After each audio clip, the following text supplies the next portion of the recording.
Deməli, bugünkü mövzumuz 2024-cü il Time kitabında salınmış yeni nəzəriyyələrdən biri sosial intizam modelidir. Yəni bunun da banisi, bu sosial intizam modelinin banisi Rodolf Dreikurs adlanır. Dreikurs Avstraliya psixiatrı və pedaqoqudur. Bu da şagirdlərin davranışını öyrənən bir alimdir, pedaqoqdur. O da şagirdlərin davranışını tədqiq eləmişdir. Uşaqlarda xoşagəlməz davranışın məqsədlərini başa düşmək, onu araşdırıb, müəyyənləşdirmək, doğru yanaşmanı tətbiq etmək üçün metod işləyib hazırlamışdır.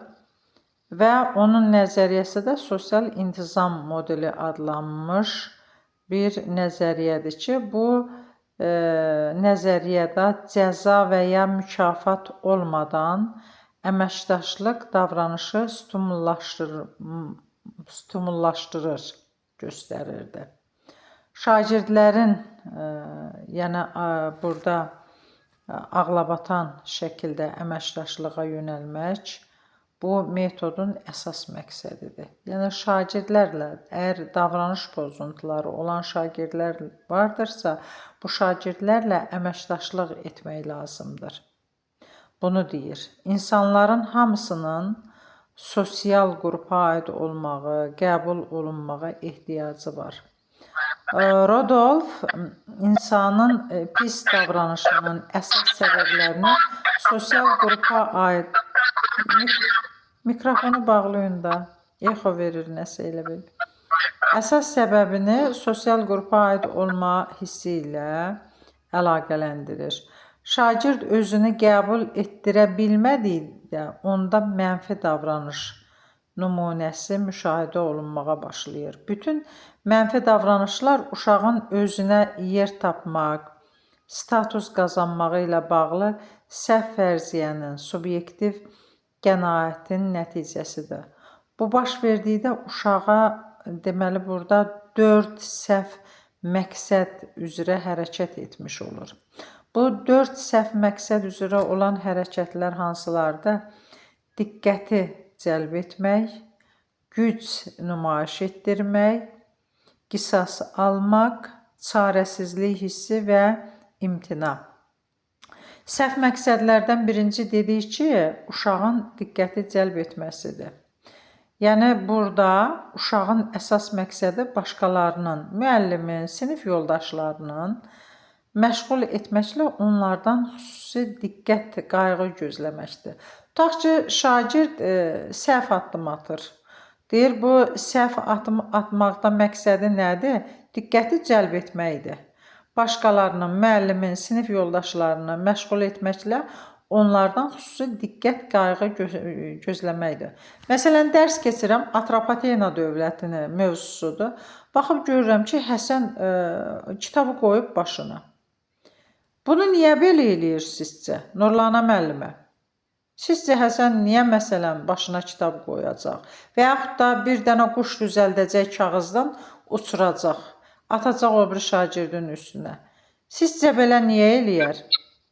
Samirə müəllimə. Bəlkə də bu qisas almaq üçün eləyir müəllimə. Ya diqqəti yayındırmaq üçün eləyir.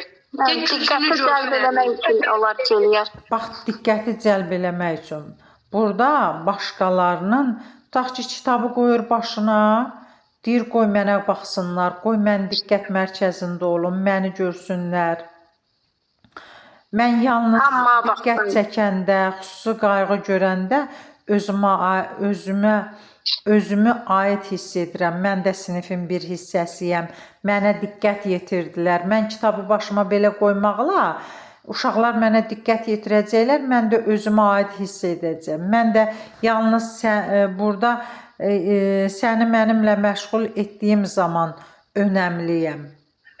Yəni burada mənə diqqət yetirin, məni cəlb edin, qoşulmaq istəyirəm. Yəni səhv addımdır. Biz buna deyirik ki, ay uşaq, kitabı başına niyə qoymusan? Bax bunu deyəndə artıq şagird öz istəyinə nail olacaq. Niyə nail olacaq ki? Aha, mən istədiyim o idi ki, müəllimin diqqətini cəlb eləyim və yaxud da yoldaşlarımın diqqətini cəlb eləyim. Buna nail ola bildim. Burada amma nə deyir Rodolf? Rodolf deyir ki, diqqəti minimuma indir. Davranışa məhəl qoyma. Yəni, tutaq ki, Həsən başına kitabı qoyubdu, sən anında demən ki, Həsən, başına niyə kitabı qoymusan? Qoy yerə kitabı, partanın üstünə qoy. Yəni fikir verməyək müəllim. Bəli. Yəni biz onu uşağa fikir verməyək. Bəli, deyir ki, davranışa məhəl qoymayın. Yaxınlıqda durun, qeyd götürün. Şagirdin diqqətini yayındırın. Fəaliyyəti dəyişdirin, sual verin və ya jest verin. Tutaq ki, mən Atropatena dövlətini izah eləyirəm, orada göstərirəm. Görürəm ki, Həsən mənə qulaq asmır, kitabı qoyub başına. O yana baxır, bir yana baxır. Və mən bu an ona deməməliyəm ki, Həsən kitabı qoy partanın üstünə. Əksinə, deyir, məhəl qoyma. Amma fəaliyyəti dəyişdir. Fəaliyyəti dəyişdir nədir? Sual ver. Həsən, Atropatena dövləti nə vaxt yarandı? Mən axı bunu izah elədim. İndi mən ona bu sualı verəndə neynir? Şagirdi deyir ki, yoxsa demə ki, kitabı yer qoy, sən neynirsən? Sən axmaqsan. Bu nə hərəkətdir? Bu cür deməcinən. Sadəcə sən deyir, öz fəaliyyəti dəyişdir. Tutaq ki, sən ona sual verə bilərsən. Keçdiyin mövzu izah eləyirsən, o izah elədiyin hissiyə aid sual verə bilərsən. Və yaxud da uyğun davranışı dəstəkləyin. Tutaq ki, sənin sualına cavab vermək istəyir. Tutaq ki, özü, demirsən ona kitabı yerə qoyucunən. O kitabı yerə qoyur. Kitabı yerə qoyur, fikirləşir, mən müəllimə necə cavab verim? Bu zaman təşəkkür eləyirsən ki, Həsən, təşəkkür edirəm, kitabı yerə qoydun. Yəni, burada onun o səhv davranışı etmirsə, onda neyinirik? Biz ona təşəkkür edirik. Şagirdi hərəkət etdirin. Şagirdləri başqa oturacaqda oturmağa xahiş edin. Şagirdi düşüncə kreslosuna göndərin. Yəni, burada şagird tutaq ki, səhv hərəkət eləyirsə, dedik də, məsələn, Həsən başına kitabı qoyubdu. Məsələn, bu istəyir diqqət yayındırsın. Bu zaman şagirdi deyirəm ki, Həsən, dur, qabaq parta boşdur, orada əyləş. Tutaq ki, Aysel dərsə gəlməyib həmin günü boşdursa, mən onun yerini dəyişim. Və yaxud da deyirəm ki, Həsən, əli ilə yerüzü dəyişin. Bu cür eləyə bilərəm. Bu nə oldu? Diqqəti cəlb etmək. Səhv məqsədlərdən biri, bəli, diqqəti cəlb etmək idi ki, burada uşaq başqasının diqqətini özünə cəlb etmək istəyir. Məqsədi odur ki, o da istəyir ki, mənimlə məşğul olsunlar, mənə zaman ayırsınlar, mənə diqqət yetirsinlər, məni cəlb edin, qoşulmaq istəyirəm, mən də sizinlə birlikdə fəaliyyət göstərmək istəyirəm. Budur və burada da müəllim dediyi nə etməlidir? Diqqəti minimuma endirməlidir, davranışa məhəl qoymamalıdır, yaxınlığında gedib dura bilər həmin anda, qeyd götürə bilər, şagirdin diqqətini yayındırar, yəni yayındırın deyəndə nə nəzərdə tutulur? Keçdiyim mövzu bu nədirsə, ona aid mən sual verə bilərəm. Əgər o öz davranışını düzəldirsə, kitabı başından qoyur, yerə diqqətlə qulaq asmağa başlayırsa, mən ona təşəkkür edə bilirəm. Deyirəm, təşəkkür edirəm, Həsən, bax, kitabı yerə qoymusan. Yəni, burada onu dəstəkləyirəm. Təşəkkür edirəm, o səhv addımı düzəldəndə ona təşəkkür edin, deyir. İkinci səhv məqsəd nədir? Rodolf deyir ki, ikinci səhv məqsəd güc nümayiş etdirməkdir. Uşağın burada məqsədi güc nümayiş etdirməklə nüfuz qazanmağa çalışmaqdır. Bəli, bəzi şagirdlər vardır ki, dərs oxumur, əksinə, hətta müəllimin özünə belə cavab qaytarmağa qadirdir. Yəni, uşaq görür ki, səhv addım atanda müəllim ona başlayır höcətləşməyə. Sən düz otur ginən, kitabı belə eləməcnən sən niyə məsələn Əliyə bu sözü dedin, üzr istə, niyə bu təhqirami sözü işlətdin deyəndə hətta müəllimin özünə belə cavab qaytara bilir. Uşağın burada əsas güc nümayiş elətdirməkdə inancı odur ki, mən yalnız nüfuzlu olduğum, vəziyyətə nəzarət etdiyim və ya heç kimin mənim üzərimdə nüfuz sahibi ola biləcəyini sübut etdirdiyim zaman özümü mənsub hiss edirəm. Yəni, müəllimə də belə cavab qaytarır. Gördünüz, müəllim mənə heç söz deyə bilmədiyi, mən ona cavab qaytardım. Mən ona cavab qaytardım deməklə, burada neynir? Belə fikirləşir ki, mən nəyəm? Özümə mənsubam. Mənəm burada. Burada mənəm Bağdadda Kör xəlifə kimi misalını götürə bilərik ki, bəzi şagirdlər var, həqiqətən də onlarla belə məqam olur ki, müəllim gərək belə məqamlarda səbirli ola. Belə məqamlarda soyuqqanlı ola. Şagirdlə höcətləşməyə. Şagirdlə məsələn deməyək ki, məsələn, ənənəvi dövr olanda şagird tutaq ki, cavab qaytaranda müəllim neynirdi? Şagirdi vururdu. Düzdür. Amma indi qəti surətdə vurmaq nədir? Heç şagirdə ağır cavab qaytarmaq belə olmaz. Yəni, burada müəllim, Allah səbir versin ki, müəllim soyuqqanlı davranmalıdır. Yəni, burada gərginlik və qarşıdurma yaratmaq lazım deyil. Davranışları ilə mütləq razılaşmaqdan perspektivlərin, hisslərin və ya narahatlığını tanıyın. Yəni, burada bu onların hərəkətinə uyğun olmasa belə hörmət və empatiya göstərmək lazımdır. Yəni, müəllim burada time outdan istifadə edə bilər. Necə o basketbolda oyuncu time out götürür, yəni dayandırır. Bəli, burada müəllim də cavab qaytarmamalıdır. Ona şərait yaratmamalıdır ki, müəllimə cavab qaytarsın. Bəzən olur ki, şagird müəllimə ağır cavab verir. Yəni, bu həddə çatdırmamalıdır. Ona görə deyilir, time outdan istifadə etməlidir. Və sonra isə həmin şagirdlə fərdi söhbət aparmalıdır. Fərdi söhbət aparmalıdır ki, məsələn, sənin bu davranışın bu cürdür, yəni ona izah etmək lazımdır. Onunla fərdi söhbət aparıb onun səhvini demək olar. Məsələn, onu da mülayim bir dillə, lazımı bir üsulla. Dağıdıcı davranışın nəticələrini aydın şəkildə təsvir edin. Yəni, burada artıq mən fərdi söhbət aparıram şagirdlə. Orada onun davranışının nəticəsi nə ola bilər? Onu ona izah eləyirəm. Ədalətli, ardıcıl nəticələrin yalnız yanlış davranışla bağlı olmasını təmin edin. Nəticələri cəza tədbirlərindən deyil, düzəldici fəaliyyətlərlə diqqət yetirilməlidir. Yəni, biz şagirdlərin o səhv addımı olanda, səhv hərəkətləri olanda, kobud hərəkətləri olanda cəza verə bilmərik. Cəzadan istifadə edə bilmərik. Yəni, biz düzəldici fəaliyyətlərdən istifadə edib şagirdin səhvlərini aradan qaldırmalıyıq. Səbirlə, təmkinlə, soğuqqanlı olmalıyıq, tam out lazım gələndə götürməliyik.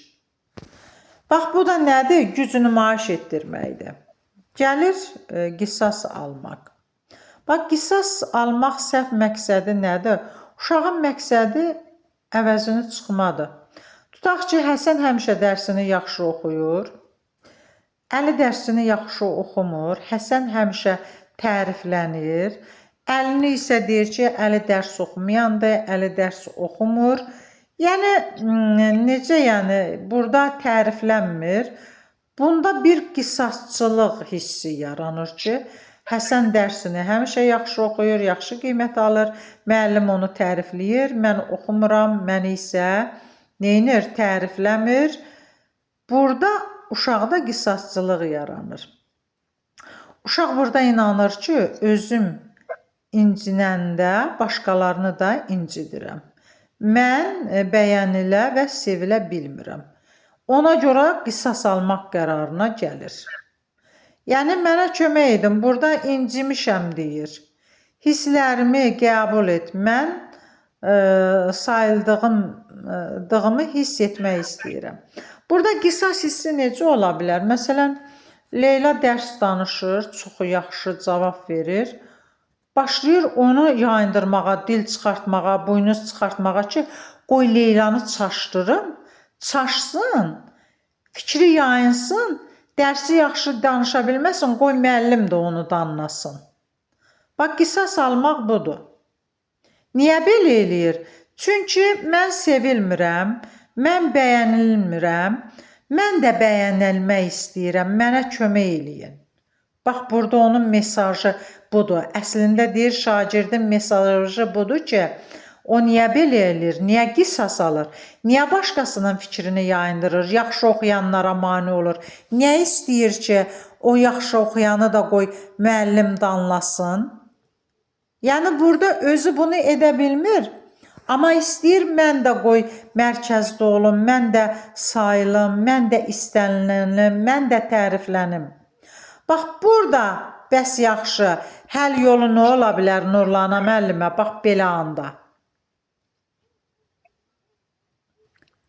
Müəllimə, belə anda, məsələn, şagirdə güc nümayiş etdirmək lazım deyil da. Şagirdə hər dəqiqə öz biliklərini, bacarıqlarını nümayiş etdirmək lazımdır, onu tərifləmək lazımdır.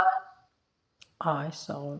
Elədiyi yaxşılıqları, yəni tətbiq etməlidir də, filan uşaq belə deyil, yəni yalandan da olsa tərifləmək lazımdır. Nağayra işimizin adı nədir? Bəli, burada da güc nümayiş etdirmək olmaz. Onunla fərdi söhbət aparmaq olar. Fərdi söhbət aparıb onun davranışının mənfi olduğunu başa salmaq olar. Onun da sonra məsəl üçün ona nə edə bilərik burada? Bax, burada ona deyə bilərik ki, məsəl üçün gəl lövhəni sil. Məsələn, ona tapşırıq verə bilərik, ona da iş buyura bilərik, onu da gördüyü müsbət tərəfə köklənib bir dəstəkləyə bilərik, düzdür? Bəli, motivasiya vermək lazımdır. Bəli. Uşaqlara stimul vermək, həvəsləndirmək, qrup işlərinə qoşmaq. Elə bilirəm belə. Qrup işlərində olsa lap yaxşı olar. Şagirdlərdən əməkdaşlıq yaradar, bir yerdə işləyər, ünsiyyət qurar. Buzqıran strategiyalarından istifadə etmək lazımdır. Əhsən Nurlana müəllimə. Gəlir deyir, 4-cü səhv məqsəd nədir? 4-cü səhv məqsəd çarəsizlik hissi və imtinadır. Artıq şagird burada təslim olur, tək qalır. Fikirləşir ki, mən bacarmıram, mən qeyri-kamiləm. Onun üçün də mən bu ortama aid deyiləm. Ona görə də başqalarının məndən heç nə gözləməməyinə inandıracağam ki, məndən heç nə gözləməyin. Mən acizəm, mən bacarmıram. Çalışmağın faydası yoxdur. Çünki müsbət nəticəyə təsiri yoxdur. Artıq şagird belə bir qənaətə gəlir, çəkilir.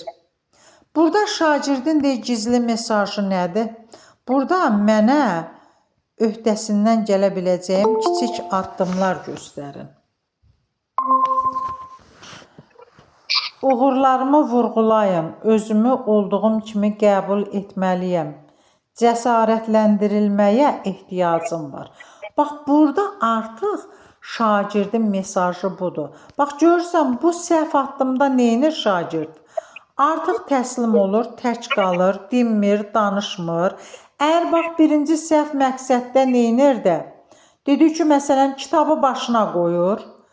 O yana baxır, bir yana baxır, başında kitab. Yəni, burada diqqəti cəlb eləməkdir məqsədi. İkinci, güc nümayiş elətdirmək. Hətta müəllimin özünə belə kobud cavab qaytarır. Deyir, mənə heç kəs heç nə eləyə bilməz. Baxın, görün, mən müəllimə belə cavab qaytara bilirəm. Yəni, öz gücünü nümayiş elətdirir. Mən bunu bacara bilirəm.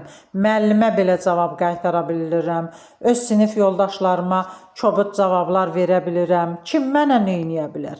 Bax, güc nümayiş etdirir, səhv məqsəd budur. Üçüncü nə dedi? Dedi ki, artıq əvəz çıxmaq, qisas çıxmağa başlayır. Başqalarına mane olur ki, müəllim məni pisləyir, mənə həmişə mənfi sözlər deyir, mənim rəftarım haqqında, ondan oxumuram, məni yəni tərifləmir. Amma Leylanı, Həsəni, Əlini tərifləyir. Mən qoy qisas alım onların, fikirlərini dağıdım, fikirlərini yayındırım. Qoy müəllim onları da neynəsin? Tərifləməsin. Qoy onları da nöqsan desin, qüsur desin onlara. Amma dördüncü səhv məqsəddə nədir? Artıq bunları eləmir. Artıq deyir ki, mən kamil deyirəm. Çalışmağımın, bu elədiklərimin heç bir faydası yoxdur.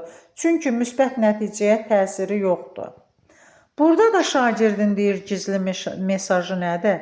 Mənə öhdəsindən gələ biləcək kiçik addımlar göstərin. Bunu harda demişdik Nurlana müəllim? Kiçik addımlarla öyrətmək şagirdlər lazımdır.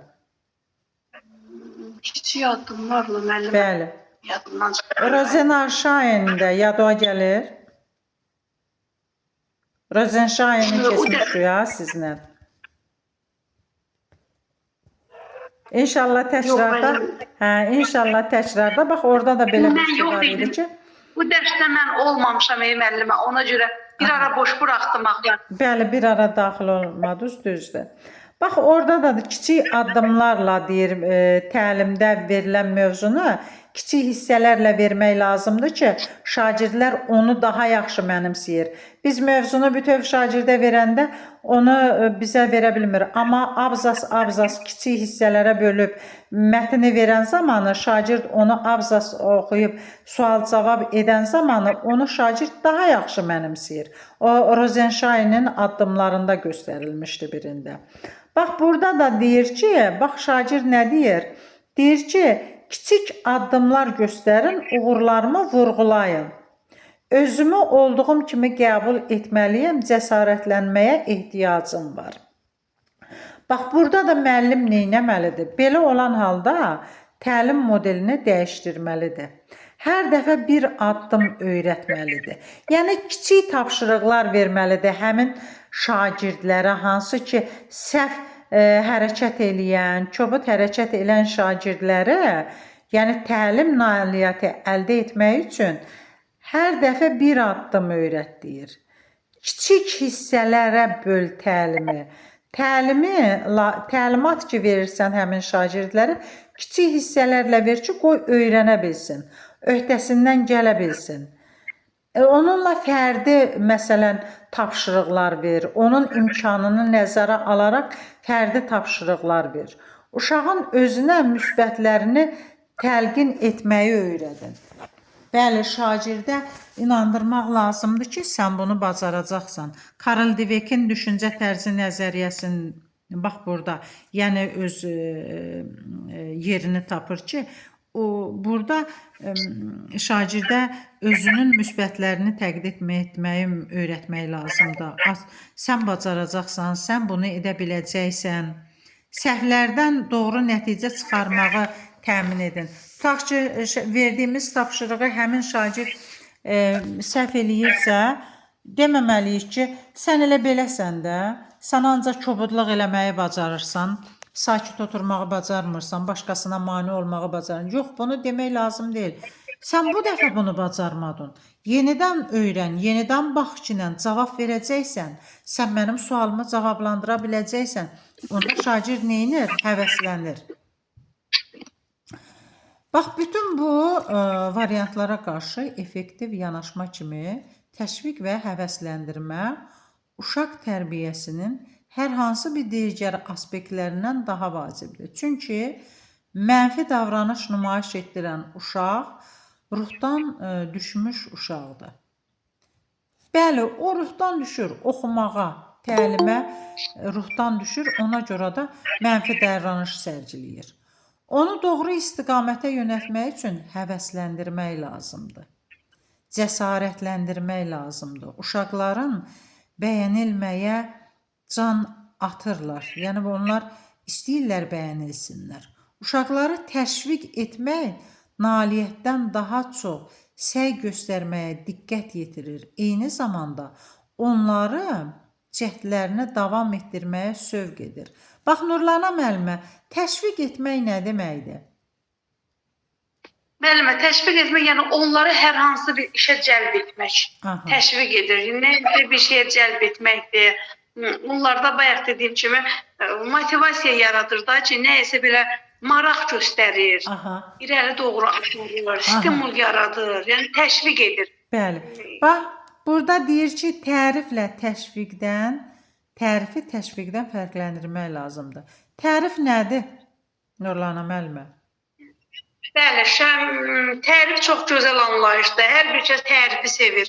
Tərifləyirsən ki, məsələn, onun şəxsiyyətinə də tərif deyə bilərsən, oxumağına da, özünə də, geyiminə də, ədəb ərkanına, davranışına ki, çox gözəl olansan, yaxşı dərsi oxuyursan və yaxud bir qızsan. Yəni, mən səndən razıyam, sinifin ən aktiv şagirdlərindən birisən. Yəni, bunu belə tərifləyir. Tərif bu deməkdir. Bir də var ki, tərifləməmək, düzdür, tənqid də biraz belə şeydir. Yəni, tənqid pis deyil. Yəni, bir var təhqir ola, bir var tənqid ola. Tənqid lap aşağıdır, daha tənqid yaxşıdır, amma təhqir lap aşağı formada gedir. Tənqidi yanaşma da ki, məsələn, hər hansı bir şeyi deməkdir da, sadə qaydada deməkdir, şagirdə çatdırmaqdır ki, yəni sən gərək bunu eləməzdin, bu olsaydı belə olmazdı. Yəni yoldaşlarından düzdür, orada əlaqələndirmək lazım deyil, amma tənqiddə deyir da ki, yəni istəyərdim ki, sən də yaxşı oxuyasan, dərslərində irəli doğru gedəsən. Aha, çox sağ olun Nurlana müəllimə. Bax, tərif nailiyyət səviyyəsinə diqqət yetirilir. Yəni şagirdin gördüyü işi tərifləyirik biz. Hansı fəaliyyəti göstəribsə, həmin o fəaliyyəti tərifləyirik. Təşviq cəhdlərə yönəlir. Sən bu işi gör. Bax, istiqamətləndirir. Bax, tərif tamamlanmamış nailiyyətə görə verilən mükafatdır. Rəqabəti stimullaşdırır. Eqoizmi stimullaşdırır. Əgər biz tərif eləyən zamanı biz onun gördüyü fəaliyyəti tərifləməliyik. Təşviq nədir? Bir cəhdin qəbul edilməsidir. Cəhd edirəm bu işi görməyə. Mən bu misalı edəcəyim. Mən bu cümləni yazacağam. Mən burada mübtədanı tapacağam. Şagirdlərə öz fəaliyyətlərini qiymətləndirməyə kömək edir. Bərabərlər arasında mesajdır. Əməkdaşlığı stimullaşdırır təşviq. Tərifləməklə təşviqi fərqləndirdiyimiz kimi cəzalandırmaya qarşılıq olaraq da məntiqi nəticə çıxarmağa yanaşması da təklif olunur. Bunların fərqli nümunə üzərində məsələn izah etmək olar. Yəni burada əgər şagird məktəbin divarlarını yazı yazır, müəllim ona dərsdən sonra saxlaya bilər və ya müəllim şagirddən divarları təmizləməyi xahiş edə bilər. Nədir? Məsələn, divarı yazıbdır. Deyə bilərik ki, bu divarı neynə? Təmizlə. Yazmısan, təmizlə. Və yaxud da şagird sinif materiallarını zədələyib. Müəllim şagirdin valideynlərinə qeyd göndərə bilər və ya müəllim onlardan düzgün istifadə etməyi seçənə qədər şagirdin sinif materiallarından istifadəsinə mane ola bilər.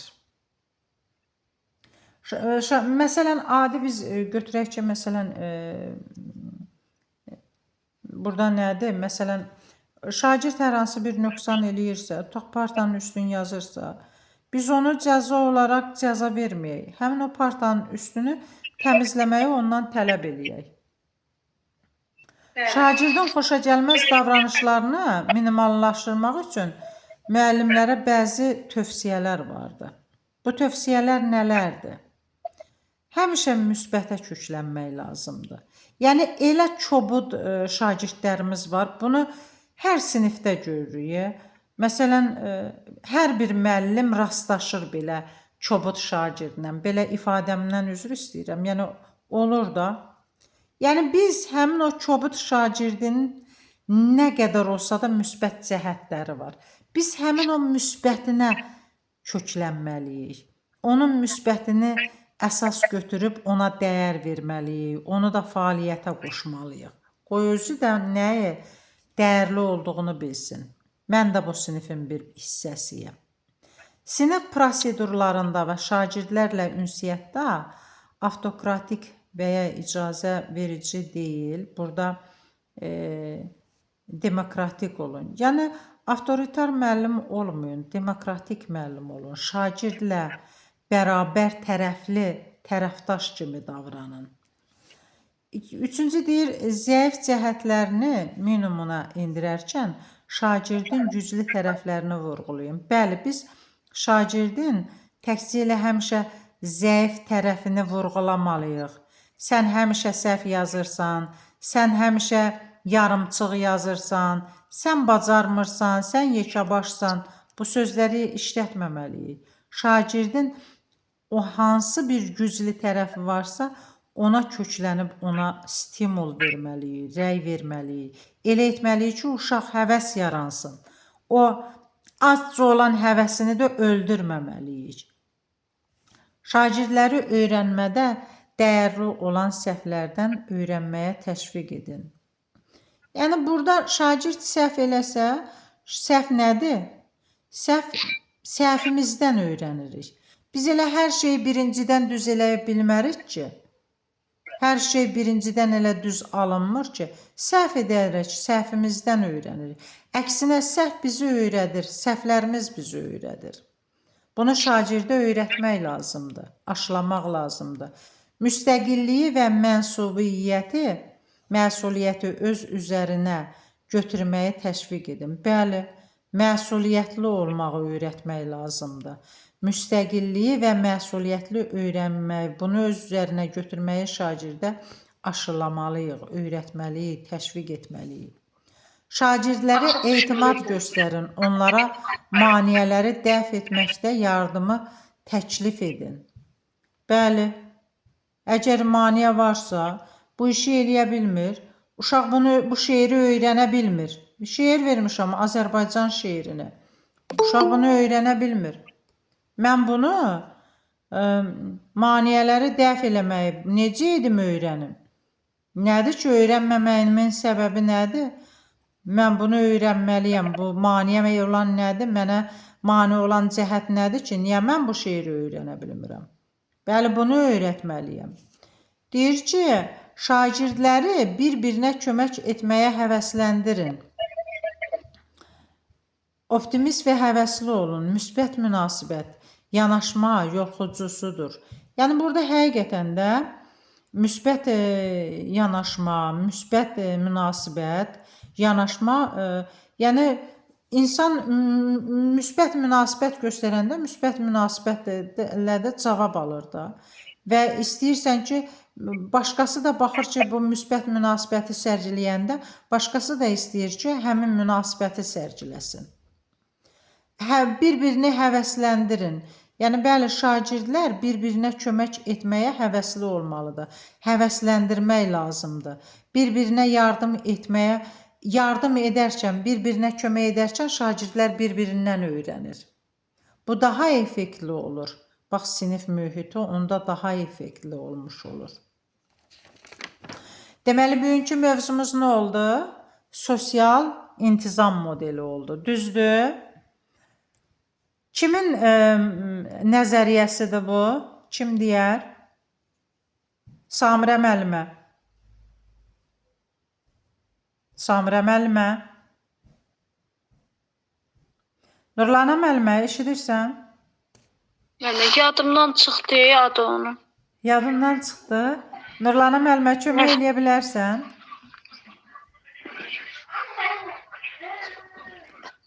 Kim deyər?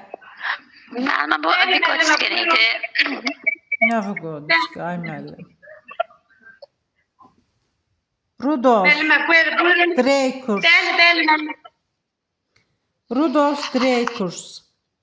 Adı biraz çətindir. Yəni Dreikurs adı Rudolf elə deyin. Bəli. Rudolf Dreykurs müəllimə. Bəli, Rudolf Dreykurs. Dreykurs. Sosial intizam nəzəriyyəsini yazıb da. Bəli, sosial intizam modeli. Bəli. Burada şagirdin səhv məqsədləri var idi. Nurlana müəllimə, hansıları oldu? Adlarındır. Müəllimə, deyirsiniz, diqqəti cəlb etməyi deyirsiniz müəllimə. Bəli, Məsələn, diqqəti cəlb etmək. Ay, sağ olun, bəli.